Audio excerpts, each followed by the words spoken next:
Okay, we're live and we're going to try something new here. We're going to play you a little background music while I get things ready.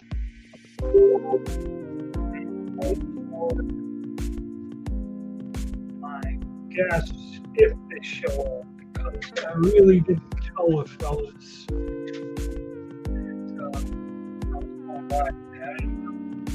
I just did it stuck in the house. So now we got a little soothing music.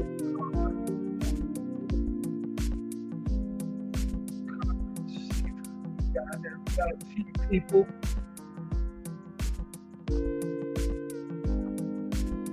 But don't know if we'll have any guests there.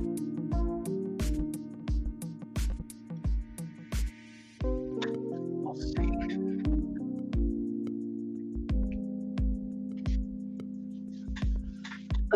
But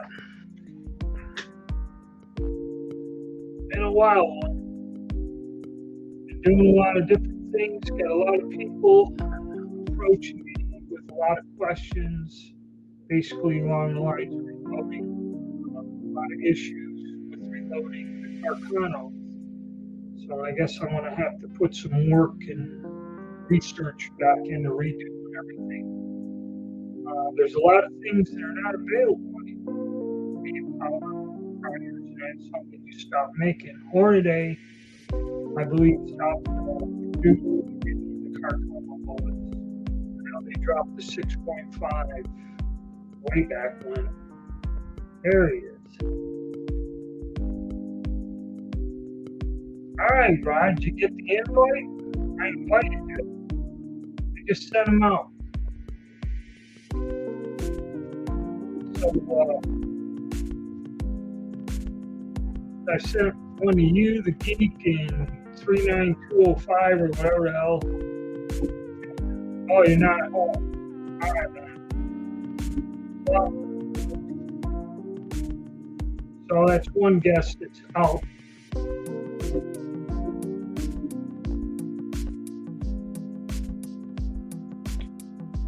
Let's see who we got. We got Sean. And of course, Joe Moore. Good to hear from you. So yeah, like I said, this relaxing background music. I don't know if it'll drive the trolls away like moles, a little device in the ground, but something here.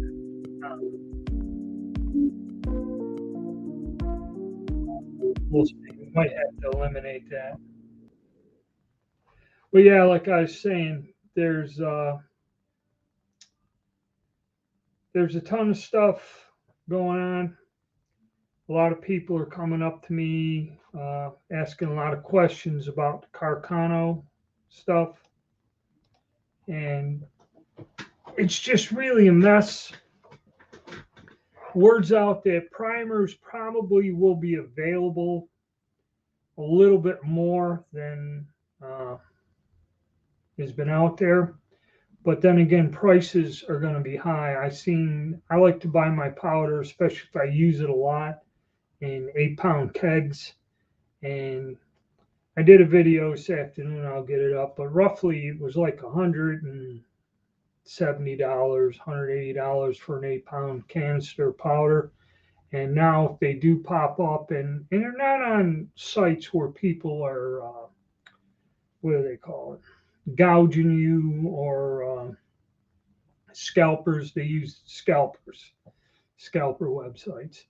But now anything costs about 180 bucks. It's going to run you over 300, three and some change for an 8-pound keg of powder. So reloading is not going to go down. If this stuff does come back and you do get it, it's not going to be fun. And for a recreational hobby, man, it's just a pain in the ass. But everything is going to get worse, I guess. My dealings with Social Security and that just get worse each day. I have no idea if I'm ever going to be able to retire. My health sucks, and just a royal pain in the ass dealing with one thing or that from one day to the other. And fortunately, though, I haven't been suspended for anything on YouTube, so they're not going to shut my channel down altogether. So that's one good, way of looking at it. But as far as getting bombarded with a lot of the reloading questions, reloading situation is screwed up, and it probably will be for a while. And just availability and getting stuff done. People have approached me and asked me questions and stuff about things, and really just can't answer them or help them with what they're looking for. But I don't know. Just have to carry on, I guess. Uh, I did pick up some Spanish guns. I got another reference book on Astra firearms and the history of the company and that. So I may see, because now all the Spanish guns are starting to go for a good amount. Now the prices keep going up. Some of them kind of in the ridiculous thing if you go by the gun broker. They got $600-700 guns in there. They want 1,500 for and stuff. Uh, but on average, any good Spanish, the like the 30s, 29s, all the other stuff, all going for about 375, 400, which is fair for a halfway decent all metal pistol. But have to see. So we got 8 viewers and nobody has any questions, huh? Nothing to talk about. Rod is out on the road. He ain't home. I don't know where the Gun Geek and that is. Gun Geek's come back and got some videos up after his hiatus, so that's good. And I know what's his name did a couple videos on the Spanish destroyer carbine, but I don't know about the only ammunition you got when it came in back in the 60s. That stuff's been around for a while, but it goes off, doesn't cause any trouble. So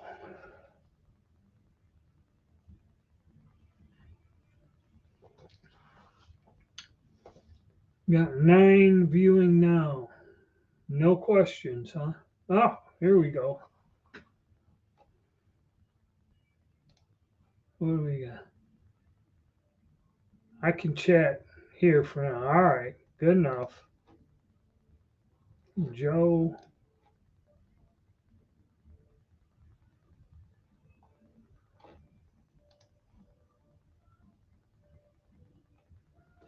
Well, see, that's the thing, is discussing it. If they do, they're going to be, the price isn't going down if they ever do.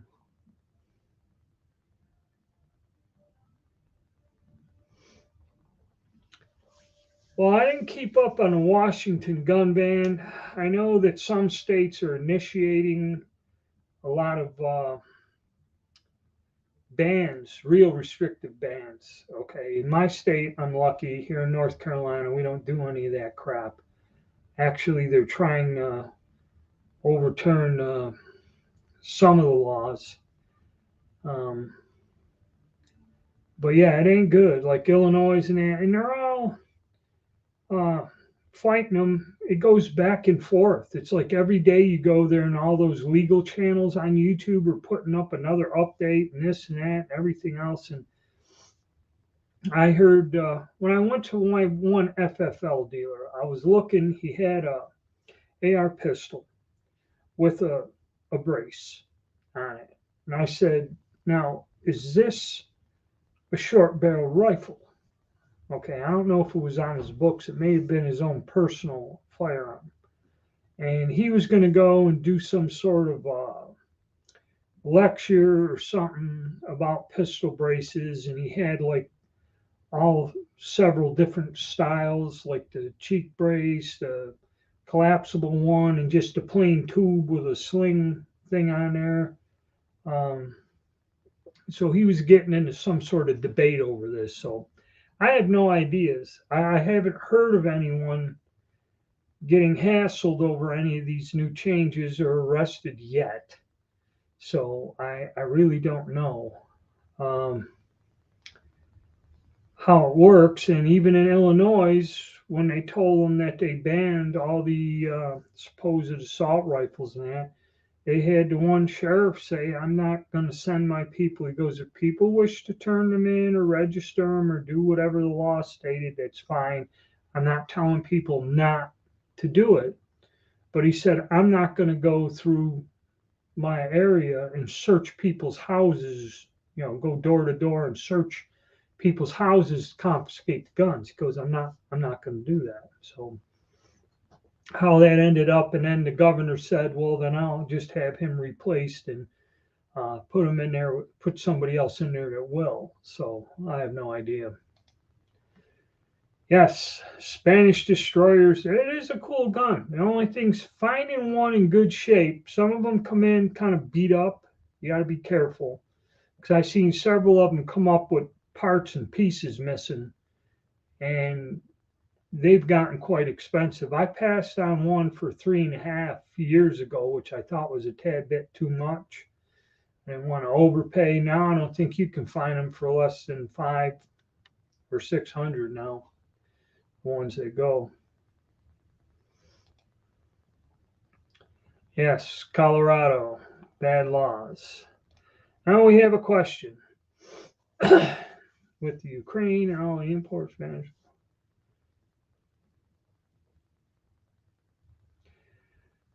Well, yeah, you got to remember there's not a lot of stuff coming out in military surplus. Okay. Um, most of the modern guns are selective fire, and you can't import any type of detachable magazine type of rifle thing, if it's unless it's 10 rounds or something into the country. Okay. So you're not going to find a lot of surplus.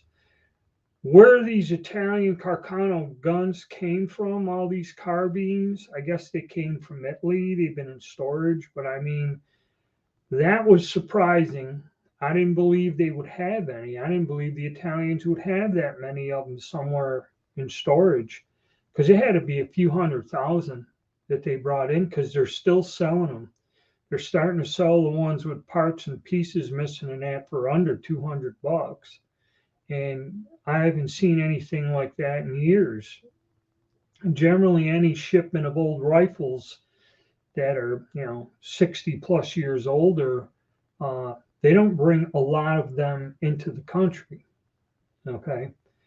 And if you watch the guy, the Mosin Crate, he's getting things, small groups of stuff in, and be it mostly police handguns, a lot of the guns he's getting, but he brought some Finnish Lugers and the lady guns and that, and price is steep on them, but he has some nice stuff come in there, and it's quite pricey. But he gets usually when he gets a grouping of something, it's like 25 or 30 or something. So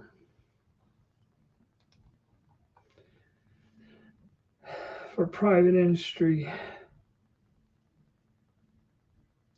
well, the thing is, you have to remember, the country's large, and when the military or say any federal agency orders 1 billion rounds of ammo, that's standard. I mean, a lot of agencies you must train because I remember just getting brass from one of these guys who's a retired cop. He used to sell at Lawman, I forget which brand it is, Lawman brand of ammo. Well, there still was one police agency somewhere in the state that issued 45 auto pistols, be it Glocks or whatever. And he used to have a ton of once fired 45 Spear Lawman, ton of that brass. I mean, clean. He helped run the range or something, would sweep it up, he'd sell it, and it was nice once fired brass. Okay. Um, and I mean, he was selling thousands and thousands of empty cases, which goes to show you that's what just one local law enforcement agency, because some of them you must qualify every month. Uh, so you could be out um, on duty other than at a desk, because if you don't pass your weapons qual, a lot of law enforcement departments will put you, in an office or something, or somewhere. You can't be out on patrol, or however they look at it, active duty. So there's a lot of ammunition that gets used up. I forget what it was, U.S. Border Patrol. I knew a guy, his son was there, and he had 40 millimeter pistols, and then they decided to change over to nines or something, and they had all this 40 millimeter ammo that they had to use, and they would go out and shoot it, and it just got to where the guys didn't have the time to shoot it, and this guy's father bought it because somehow he was getting the ammo for his dad. They just wanted to get rid of it, and that's why he bought a 40 millimeter, because he got the ammo for nothing. So yeah, billions of rounds. I don't know what the U.S. military uses. Okay, when they got new pistols and new SIG pistols, there's videos out there. You got 40 guys on the fire line just going away with 9mm ammo. And they burned up 20,000 rounds on the range that day. So, and I forget what the plants, even when you look at the large numbers, I'm not quite sure what the ammunition plants can produce in a month. So it sounds like a lot. I forget how many millions of rounds of ammo when we had to provide the Iraqi police department with all pistols and ammunition. I forget years ago when that deal went on there. But it's getting surplus in. You'll always find small groups of surplus, more or less law enforcement surplus, handguns and stuff. You're not going to see any selective fire weapons out on the market. But who knows? I don't think anybody, some countries still, some backwaters still have bolt action rifles and stuff. So surplus, you never know, man. But eventually, there's going to come a day when you're not going to see any of that stuff anymore.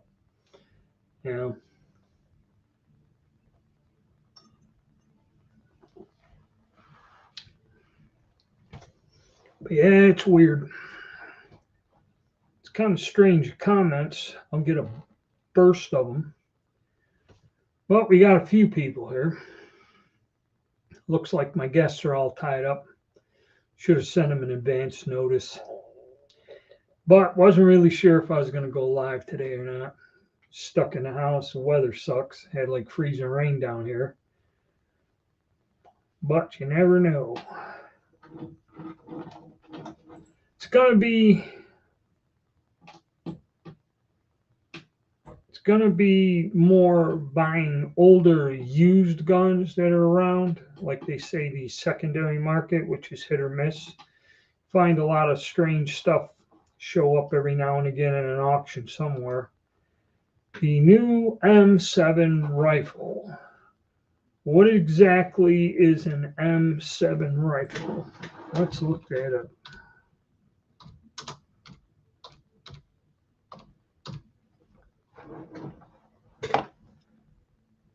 M7.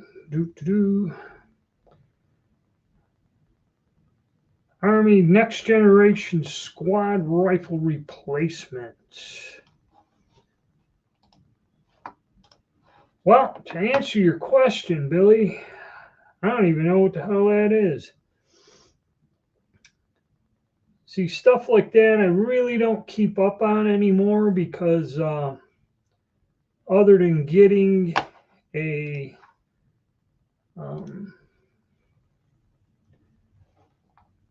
oh, wait a minute. This is the SIG that has that new caliber. 6.8 ammo. Okay. That stuff. That I do know a little bit about the caliber that they are.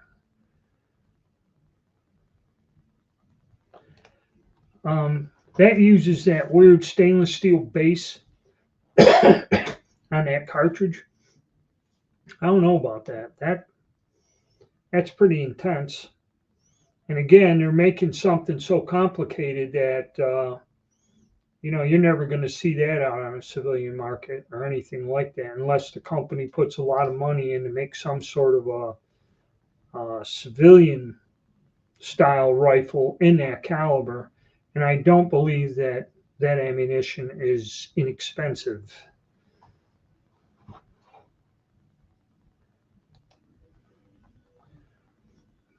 Let's see the future. Yeah, see, a lot of that too, the operating pressures on those guns, I don't know how that's going to stand up in actual military service. Um, you know, it's kind of a new technology, all that stuff. They've had several things. It's like the caseless rifles the Germans uh, were fooling with. That was a big deal, and they actually fielded some of them. And while as neat as it was, didn't go anywhere, and they kind of just let that go. If you go on, I forget the name of the Heckler and Koch or what that rifle designation was, but I remember years ago when that came out back in the 80s and that. Uh, and what we did is when we tested them all, we ended up going back with the M4 is when they come up with that.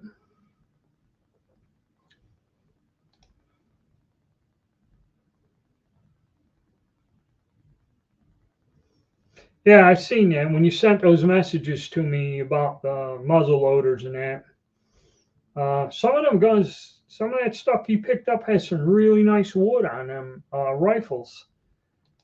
And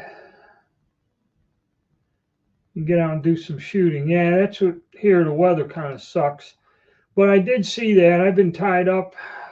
Usually when I'm cruising through and checking things on Facebook, I really ain't got time to get into a lengthy discussion in the morning when you contact me there. But the boot polish, never did that. Never put boot polish on the stock before. But surprisingly, from your photographs, I guess it does work. You use kind of furniture polish, and I forget what. See, I don't screw with sporting guns that much. I know there's something, one of them companies made like a high gloss thing, like a polish, a liquid polish you can put on there and bring the wood out real nice.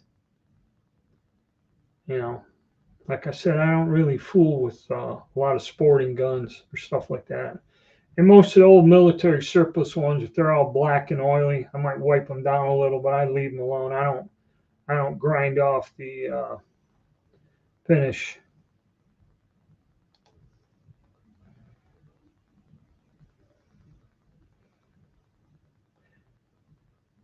Upwards 500-600 per thousand.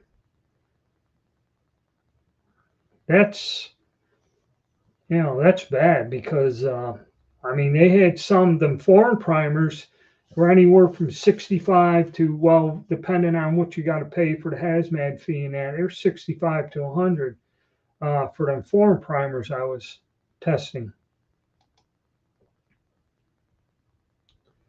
Yeah, that's high. Cause the highest I seen them go for, and everyone at the gun show would do that, was like $180 a thousand. Was the most I seen for. Now, if you sell them, at $30 per 100, which people were doing that in the stores. They'd only let you get 100 primers in a little pack, one a day, and that was it during the height of the crisis. And they were getting $30. So that's 300, 1,000. And really didn't see it going for all five. So even adjusting with the, I heard they're going to stop allowing importing all.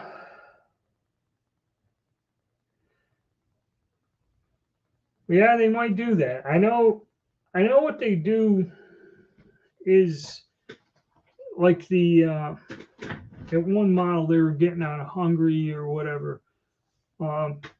They come in with a special 10-round magazine, and then what they would do is after the guns were imported, they would machine out the receivers because it's thin sheet metal. They'd widen them out to take 30-round magazines. But yeah, you can't import. It's already a law. You can't import anything that has more than a 10-round magazine in it in semi-auto.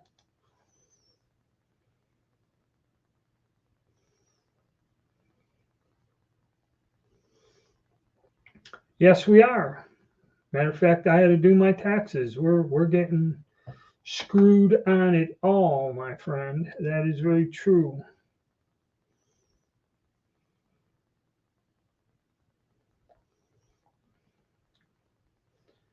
.54 by 54R, or are you thinking of 7.62 by 54R?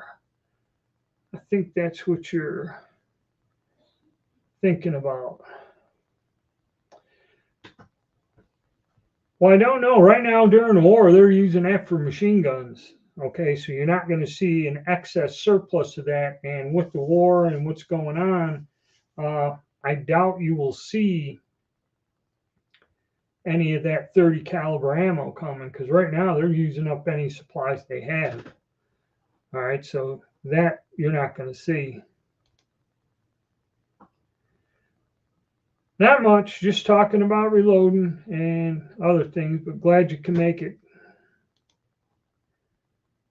Yeah, got to add up.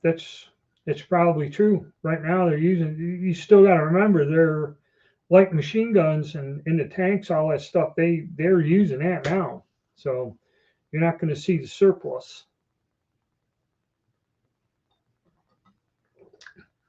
You're either going to have to buy regular commercially produced stuff from PPU or whatever, and it's going to get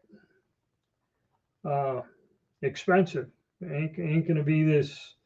The hell was it? $100 and some for 400 rounds or something? Those days are gone. Both calibers. Well, the 5.45 is tough. You're not seeing that come in.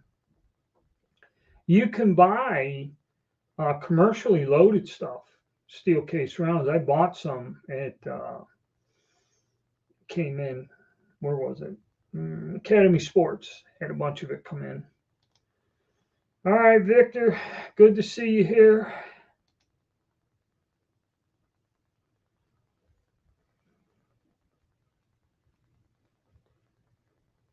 It was $11 per box, 100, and if you bought bullets as well, you can match the amount of bullets to primers you bought. Okay, you're talking just projectiles and primers.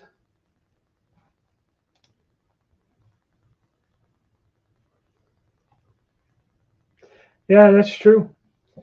The one guy said they had a whole container full of Czech Scorpions and 32 auto. I don't believe 32 auto was a military issued cartridge over there in the Ukraine. So I don't know how they're doing it unless they're sending the ammunition with the weapons. And I've heard that they had a whole shipment of M4 carbines that these volunteers were supposedly transporting to take up a position. And when they arrived in the morning, the trucks with the rifles and ammo disappeared in the middle of the night. And the CO said they were hijacked. So basically a lot of them guys showed up down there and they don't have any equipment, weapons, or nothing. So doing that volunteer work.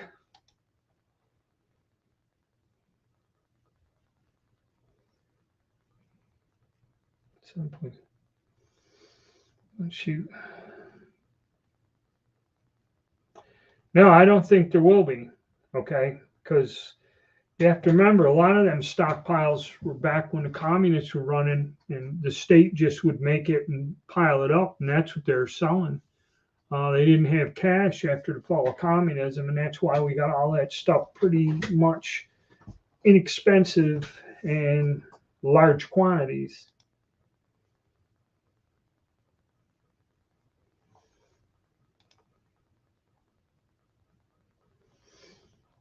Nothing much, man.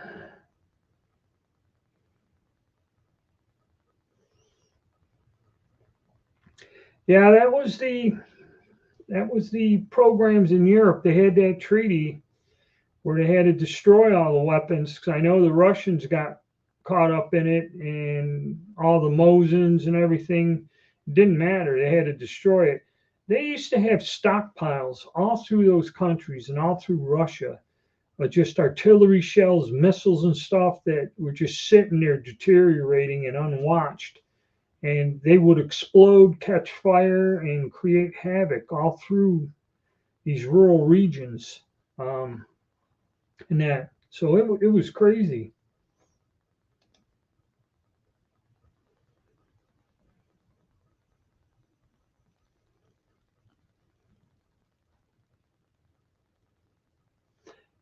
I don't know. See, again, generally I buy surplus guns and that I haven't bought any of the new Colts or Smiths. I know they're bringing them back because the older ones are going for astronomical prices. Okay, and uh, I have no idea. It's got to be tolerances or something.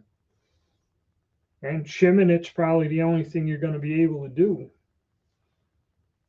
But for the price you're paying, that shouldn't really happen. Quality control and hand fitting.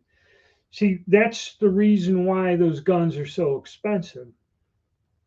What people don't realize is years ago, all those guns were hand fitted in the final assembly stages.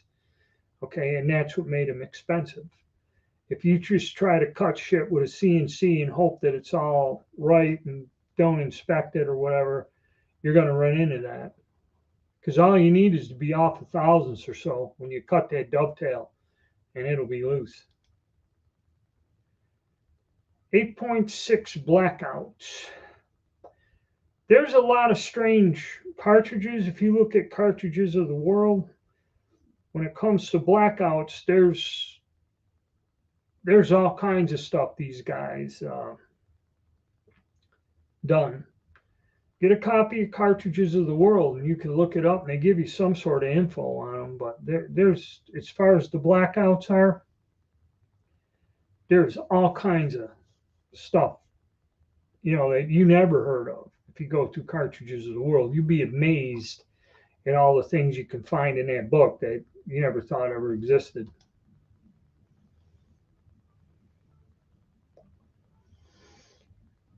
Kind of don't. Well, the thing with China, they were dumping all that stuff when they opened the floodgates back in the 80s. All these old weird obsolete weapons, they were sending all that shit there. And really now, if you're enforcing shit and your citizenry is upset, maybe it's a good idea to get rid of them old stockpiles of that stuff. You never know.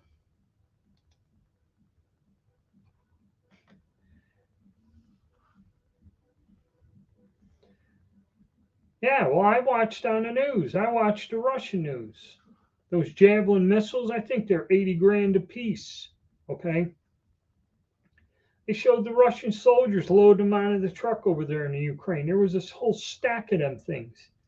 They were just all brand new. And they had some other surface to air shoulder fired thing out of Germany. They showed a whole pile of these things they had. It's kind of like a Stinger with some other type. And They were showing them, had the maintenance records and everything. They're all up to date. They're all loading them on. Who knows? I doubt the Russians are using them, but they probably sell them for cold hard cash to somebody.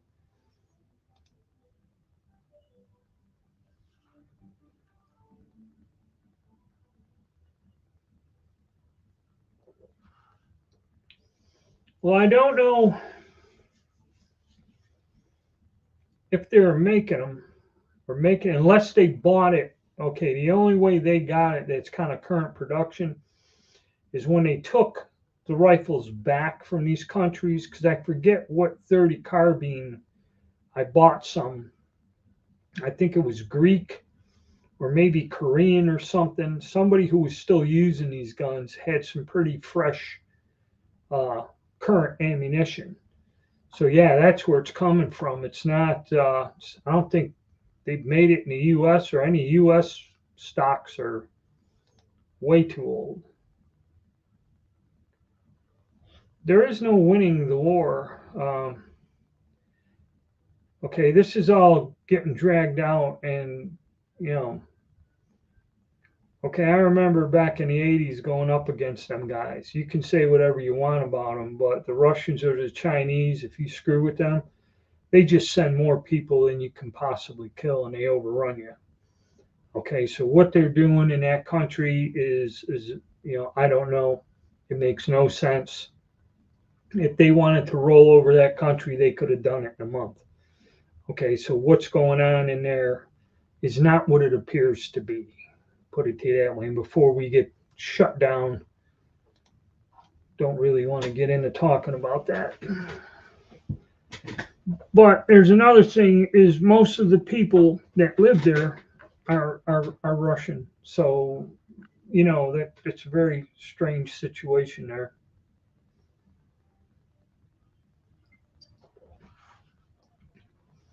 So any conflicts. It's kind of like the second time we went into Iraq. It's over in a matter of weeks, a month.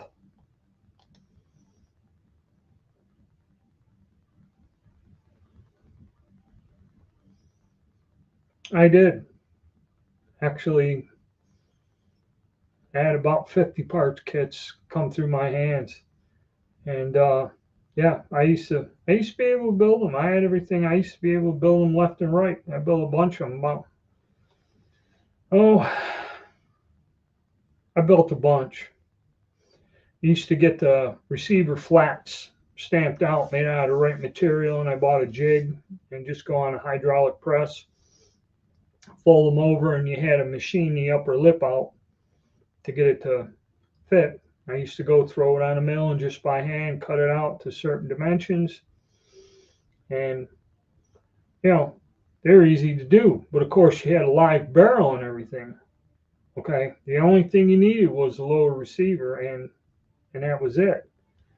Okay, now they cut them up so bad and take the barrel out and everything, you got to go and reset everything on the barrel and that. It's not really worth it.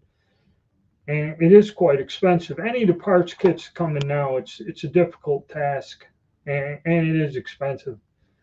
You know, you save some money, but you're better off buying a semi-automatic copy.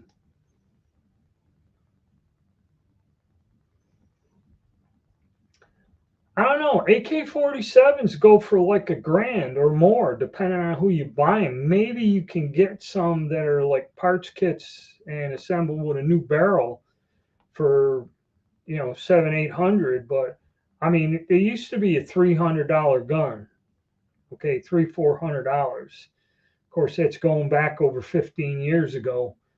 And I mean, after communism fell, they used to have giant boxes full of magazines and stuff from all over.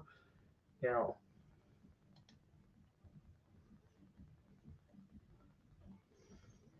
yeah, that's going way back. Okay,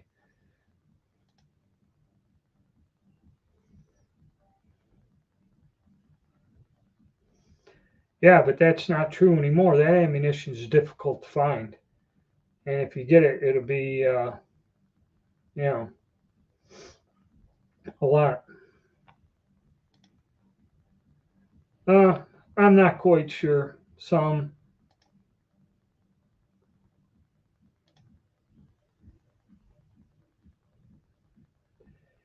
Yeah, we'll see. The whole thing of going live on these other channels is it's weird. It's see, this is pretty easy to set up. Once I linked it to um, YouTube, this is pretty easy. Just a couple clicks in that. For me, and this software and this server does not support any of that. So what I had to do is get a free uh, streaming software, and I tried several times. You know, you get the key and the thing to go there, and what Rumble and them do is give you a key, and that's like my key, and it's always open. And I have to get the software running, and I tried for hours to figure out how to do it, and I just could never get it to work right. And then what would happen is when I'm live, it would be live, and then when I end the broadcast, if you went to that whatever it's like where a video is or something, it would be not broadcasting live now, and it would just have like a blank screen saying that. So it's different than what YouTube does. That's where they got you over a barrel. And like this software or any other ones, um, it won't support it unless I pay them like $50 a month or something. Then I can use this and get on to Rumble and all that other stuff. But I don't do the live broadcasts that much to where it's worth my while or the aggravation. And now I really don't uh, have the time to do it. I'd like to because then we'd be free to say whatever we want. Um, I could look into it again because you're right. I got 100 subs. I forget who. See, I had that software and I ain't that tech savvy to figure it all out. But basically, to make it fairly simple and easy to get on there, it would be like a $50 a month uh, fee, and I'm not getting enough either from YouTube or through Patreon and that to even cover that. So, you know, I'd like to do it. I'd like to have uncensored stuff where we can talk about stuff. Because I don't know, he just mentioned the war. I don't know what the rules are now. I guess now you can't swear. If I started using obscenities on this, I guess there's a YouTube code that if I swear too much, it can censor the video or something like that. You know, I have no idea. Yes, but they got you because they make it so easy. And when I go live here, I mean, it's just the people see it and show up. They make it hard. Okay. Uh, to use the other platforms that way.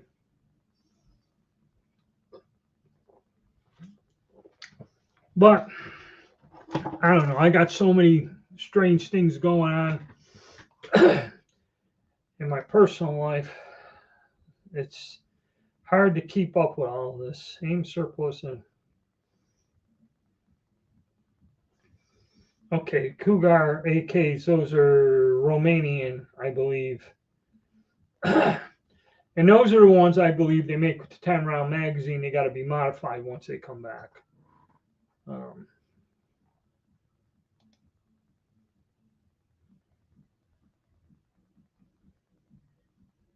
yeah. Because I know there's several makers, or, if you go to, not Aim Surplus, what the hell is it? There's one surplus place. When you go there, they have an assortment of AKs, and like I said, they go anywhere from 700 to well into 1,500, depending on what you get. They even have the Saddam specials that are gold plated. Those are quite expensive, but if you ever wanted an AK like Saddam had, that's totally gold plated, you can get those also. You know, which is pretty weird.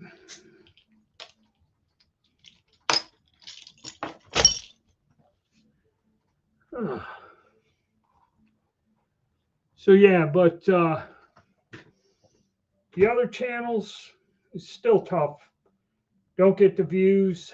You don't get because the way they got this set up with Google, they control all the internet browsers. So if they don't want you to be seen, okay, they can make it to where you're not seen, whether they ban you or not. They just don't put you in the search engines and that. And a lot of the subscribers complain that they don't get the notices. The notices were turned off over time, or whenever they changed their format on YouTube. Like some people, when they subscribe, I'll get a notice that, hey, so and so subscribed to your channel or something. That's been non-functioning, and I've subscribed to hundreds of channels, and I still don't get notifications when, unless I go in and reset it again, when people post videos.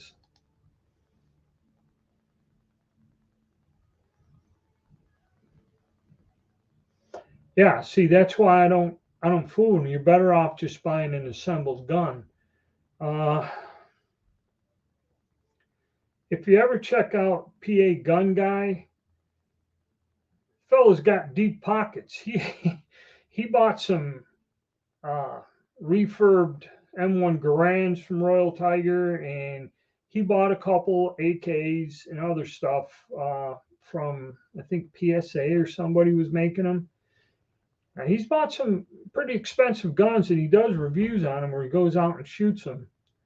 And yeah, the AKs, they ain't cheap.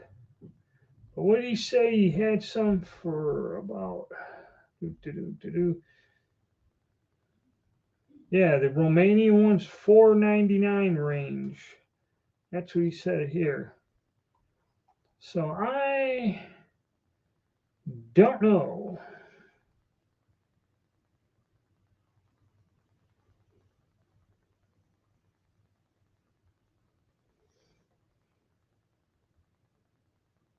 Fed up with this censors on YouTube. See you on Rumble or not. All the best. Okay. Like I said, tried to explain it the best I could. But with going back to work, I ain't got the time or the money to kind of set up that.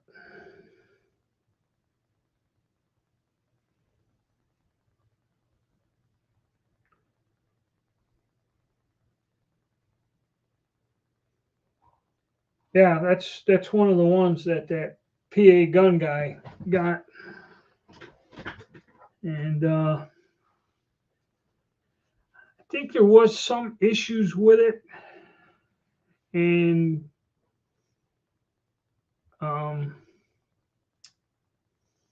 he did have to send it back in for warranty work or something. They were working with him though, because I don't know if they make those in house. They're supposed to be making a retro M16 A1, like they had in the Vietnam era with the pencil barrel and the triangular handguard. So they got several projects they're working on because they bought one of the places out that was making it, and they're working on it.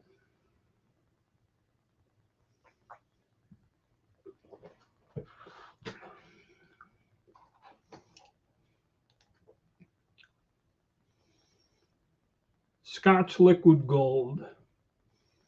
What's that? A furniture polish or beer? You got me confused here, Rod. Yeah, AKs ain't cheap no more. I had some. I mean, they're fun to shoot, but after you put a few thousand rounds through one, they're all about the same. They're a dependable gun if you get one that works right. It hasn't been a lot of these builds, and for a time they were building from parts and that, and a lot of these companies didn't quite get the process down. But what was it? IMO made one. I seen one a guy bought. They were close to $600. It looked like a pretty good build. Um, and that was the predecessor to our friends there at Royal Tiger. But the Romanian ones were nice, but I believe how they got it through there is they had a 10-round magazine, and then they'd have to go and mill out the magwell and the receiver. And that's how they were getting them in for a while. Then I guess, I don't know if they still import them or not. But like somebody else mentioned earlier, yeah, you're not going to get any of those imported anymore. So a lot of those companies set up here and they put a small factory to build the semi-automatic copies, or the parts are sent here, something, and then they're assembled and built here in the U.S. is about the only legal way you're going to get a lot of these guns in anymore. And that always adds to the cost. But yeah, AKs are not cheap. You know, basically, I work on other things. Once I've done and got, it's my hobby, the experience with it, and I move on to something else. You know, I don't dwell or stick with any one specific weapons platform. You know, I just got one of those FN barrels from PSA and put together, well, I put together the upper and put it on a lower I had. And even though those barrels are quite expensive, with the green tip 62 grain ammunition, those things shoot real good. And I like the heavy duty military ones with the chrome lining. You know, I say they're not a match gun, but the damn things what Lake City ammo shoot pretty damn good, you know, for what you got. Because now a lot of them barrels that come out of PSA, or a lot of them you find in the generic ARs, they're not chrome lined. I'm not quite sure. They're decent barrels. They shoot well. You know, I've done a lot of builds there, and then I use my hand loads in 5.56 with a 55 grain bullet, and I can get those guns to shoot real good, and they do work. The only thing I ran into is if you get that wide chamber or wild chamber, or whatever, that chamber is a little bit tighter. It's like my headspace gauges wouldn't go into the barrels, and they have they had trouble with whatever they coated them barrels with. If you don't soak that with acetone or carburetor cleaner, you get about 40 rounds into the gun and then cook that crap in there, and then them guns, brand new guns, will gum up. And what you got to do is just clean. Then you got to clean that crap out after it's been heated up and, you know, baked in there, and then you get them running again. But I've seen a lot of people have trouble with the guns functioning. Some of these builds that came up in some of the places that made these barrels. Old Bushmaster clone, and that's the thing. How old is it? And does it have a chrome line barrel? You know, it kind of, that's how they got your $400 ARs, is they don't have chrome line barrels. And another thing I found out is when you got a bolt carrier that is nitrided and doesn't have the chrome lining where the bolt slides in and out with that little piston, okay, they have a tendency, especially using the steel case ammo, to get gummed up and not work well.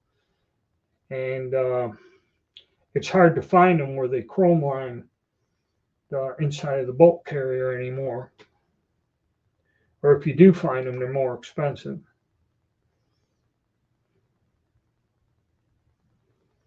Yeah, see, I found a couple of the last ones I fooled with. The head spacing was tight on them, okay, or whatever. Maybe they wear in or something. Not quite sure. Yeah, Yankee Hill makes some good stuff, but their price is pretty high. I found the best barrels I used to get years ago were from Delton. And if you went, and Delton gives you a bunch of choices, but I think I built a gun with an A2 upper, and I got the Delton 16-inch barrel with mid-length handguards, and it was a heavy barrel that was chrome lined, and that was an accurate gun. And then see the chrome lined barrels, steel cased ammo, and any of that stuff. I mean, yeah, you can get non-chrome lined barrels that work fine and are okay, but the chrome line ones are nice and they're easier to clean. You know, usually the fouling and stuff wipes right out of them. That's one thing about them.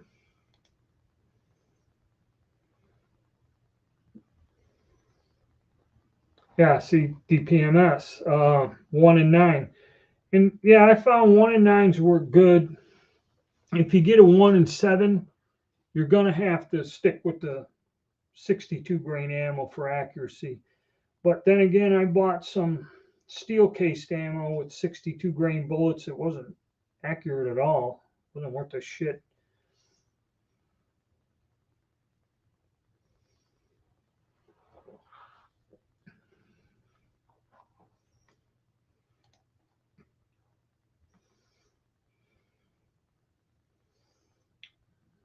BCG is a nitrated one with bootleg non-adjustable. All right. Yep.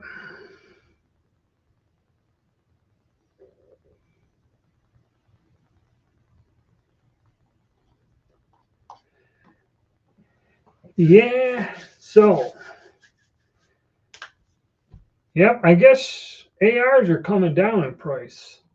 So that's another thing. That's one good thing. You know, if you're interested in ARs, sometime soon will be the time to buy them because the minute they start banning them, and I think that's why a lot of the states do it, is the prices are coming down.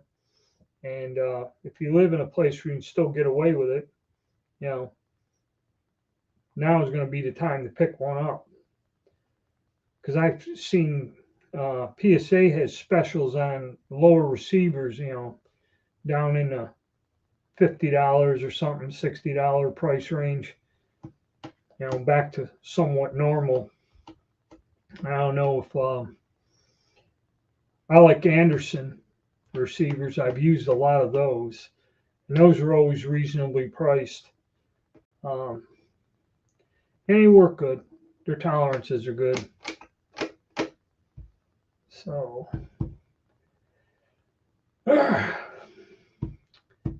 yep, we're probably going to be working with some Spanish guns. I don't know what I'm going to do for members with reloading. I got some out. I was going to go work on the 9mm Largo, but now I had a lot of people approach me about the Carcano, so I may have to start figuring out alternatives for people to reload the Carcano, which it may come down with the 7.35. You're going to have to go cast bullets, is about the only thing you're going to be able to use.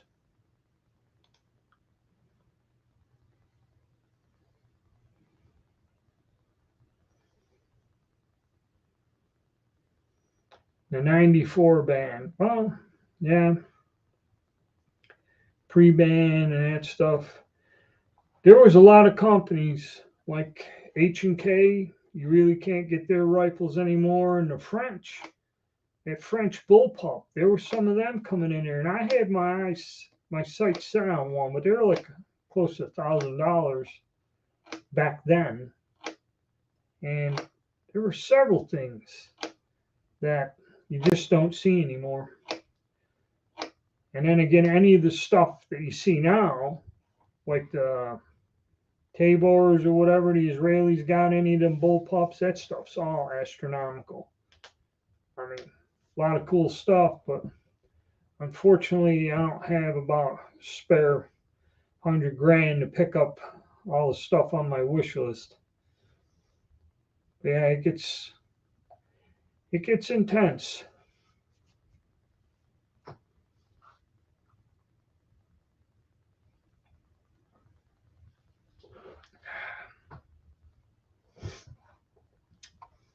So, got about 19 viewers. Surprised, unannounced, still get a bunch of guys that show up, so that's a good thing. But like I said, trying to get live on the other ones is a pain, or I'd have to pay, or I would be live there other than here, because then we can talk about anything we want without worrying about getting caught or shut off or whatever the hell. But yeah, they come up with a new thing: no swearing. Foul language is now on the list. Verboten. Some old videos the gun geek used to make when he'd rant and jump around and yell, and then I think he got burned for that years ago, a long time ago. I guess he didn't have it. Well, because all my stuff is checked not for children. You have to be 18 years or older. You can't view my videos. I guess the foul language harms the delicate ears of those out there who are sensitive.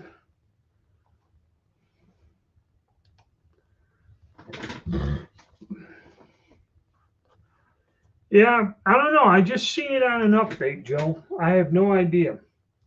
I tried to keep up whenever they say them updates. I got to make sure that I ain't crossing the boundaries. They don't like to rant and foul language. See, Rod's got it under control, man. He knows. But yeah, that's bullshit. I mean, because I guess what are they going to do with the Trailer Park Boys? Because didn't they have a thing, the Swear Network or something? I remember years ago they had that, the Swearing Network. And they had the videos that would do that. Yeah, I guess that's gone too. Inappropriate. But yeah, AK-47s and that. One thing I might do is 30 carbine. I got my rifle out and gonna do some reloading for that. That's pretty basic. Plus, I went and bought an 8-pound keg of powder. I really don't think I can use it much other than for that. But it's hard to find the bullets in that for that.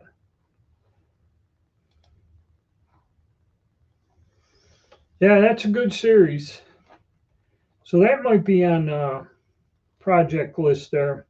And I think Barry's even makes a 110 grain 30 caliber bullet for the M1 there, which would save some money. I know Hornady made them, and Armscor makes the bullets.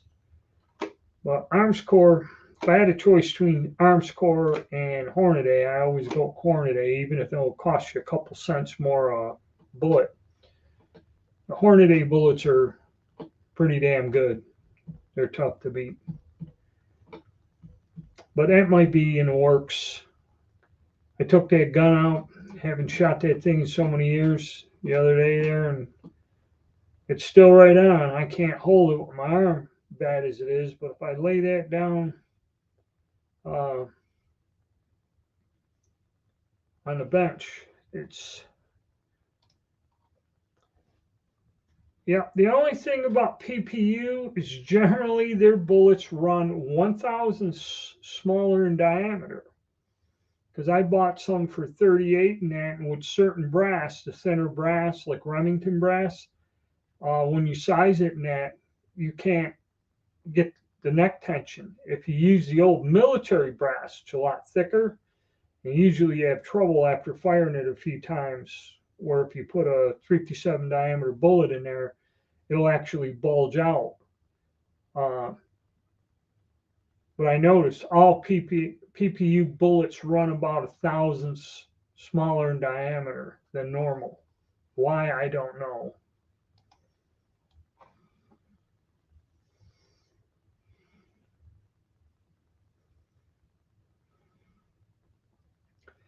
LCP2 and 380. Yeah, I had one. I bought one of them with the 13 round mag, and I really just didn't like it. I took it out. The Taurus Spectrum fits in my hand, and even though with a 6-shot bag, I could shoot the Spectrum better. What I found out happened with me is when I'd shoot it, my thumb would hit the magazine release. Okay, and just bump it enough to where the mag would drop. It wouldn't fall out, but when I was holding the gun, it would disengage and drop down and then wouldn't pick a round up. I had a lot of trouble with that thing. It was a nice gun, but I really didn't like it too much. I stick with the Spectrum even though it's a little touchy, but I haven't really looked into a small pocket-sized 380 either. When you got the, what the hell, that Taurus GX4, ain't much bigger, and it's a 9. That's easy to conceal. And that one I had 2 of them. The first one I bought, kind of didn't like it and ended up selling it. And this one now I got it. And the thing is, I got it with the, if you watch the video, with the $50 rebate. I didn't hardly pay anything for it. But this one, I guess, I shoot, well, that's what I carry now, that GX4. A little bit sensitive with the ammo, but if I put like American Eagle or even Blazer Brass, no problem. See, that's the thing. A lot of these companies are making ammo like that Norma range and training. If you see range and training on the box, even if it's federal or whatever, if you read the label in the box carefully, it will tell you maybe assembled in the U.S. with foreign components, and you're getting them damn primers. It may be a bit hard, and some of the Striker Fire guns don't like them.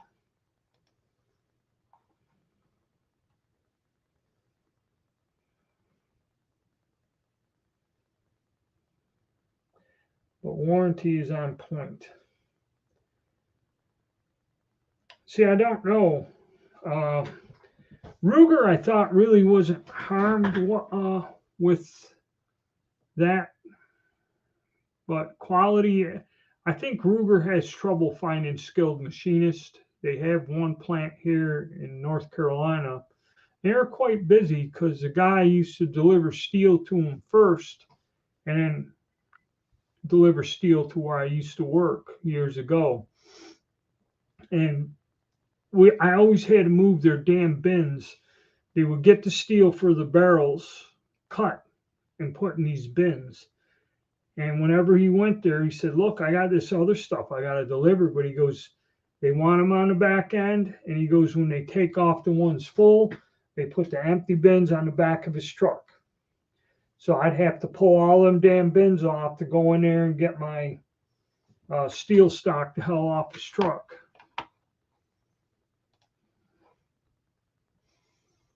Last few days, plus my friends. What's exactly wrong with the G3? The one I got, the last one I got, well, I never had a G3. I had the G2. The G2 worked fine.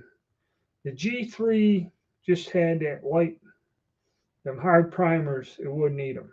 And I made the videos where I put Blazer Brass in there or something else, and the damn gun worked 100%.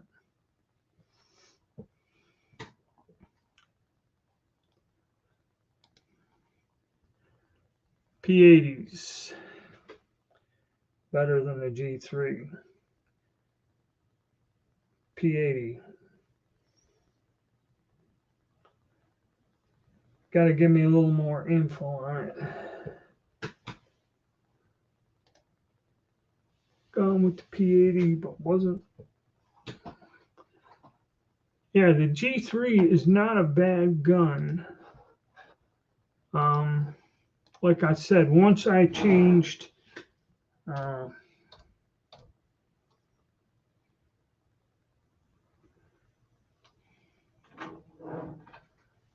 P80 builder.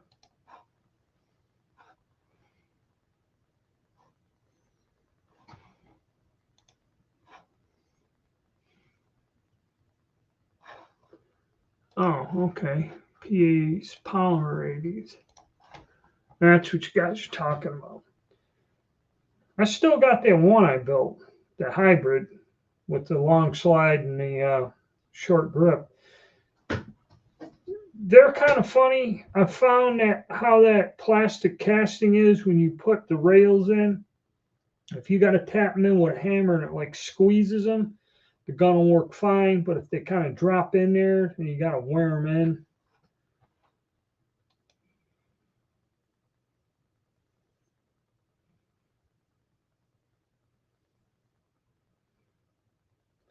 Had a lot of force, so it doesn't hold the case against the breech face. All right.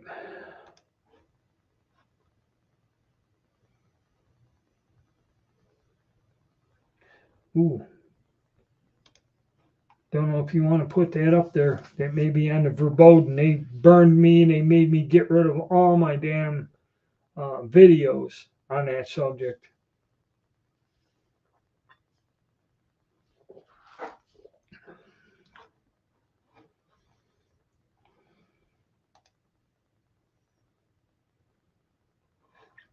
Yeah, I did a couple of those projects and they all worked out pretty damn good.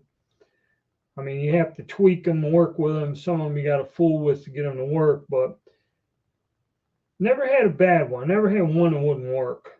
Okay. And it's pretty much a shame. I was going to build one of them little tiny micro ones and that, but then looking at getting, I mean, you can make some pretty nice custom stuff when people were selling you all the different cutout slides and all that other stuff. But I ended up getting rid of all of it. Not worth the hassle. Made a ton of videos on that, and those were the ones, you know, thousands and thousands of hits, but I had to delete them all. I think I still got some of them up on. Well, see, it wasn't until they hit me with it that I started looking at the alternative platforms, and those have an automatic crossover where they'll repost anything I post here, they'll repost it on the other ones. I know Rumble did it, Odyssey did it. Odyssey was good about it. Okay, Rumble had some bugs, didn't quite do it. It kind of does do it, but then I found some of the videos are held and they're like in limbo. And Utreon kind of does it. There's like a delay of days before they'll show up, so don't know. The extractor is sitting too far forward.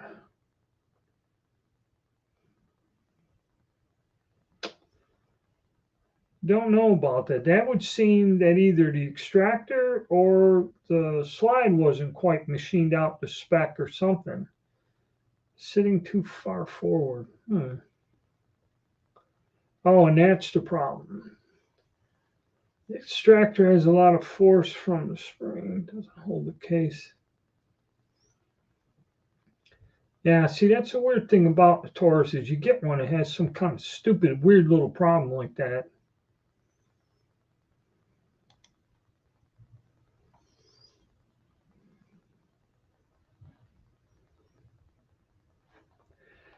Well, yeah, a lot of it depends on where you got the barrel.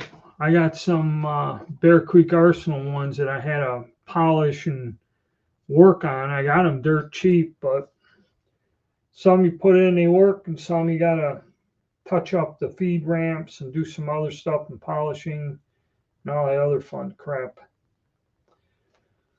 But we'll see.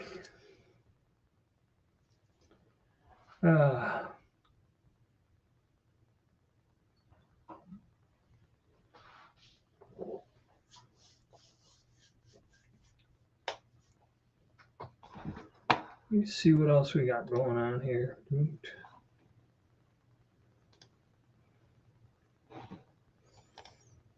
The rod. Not at home.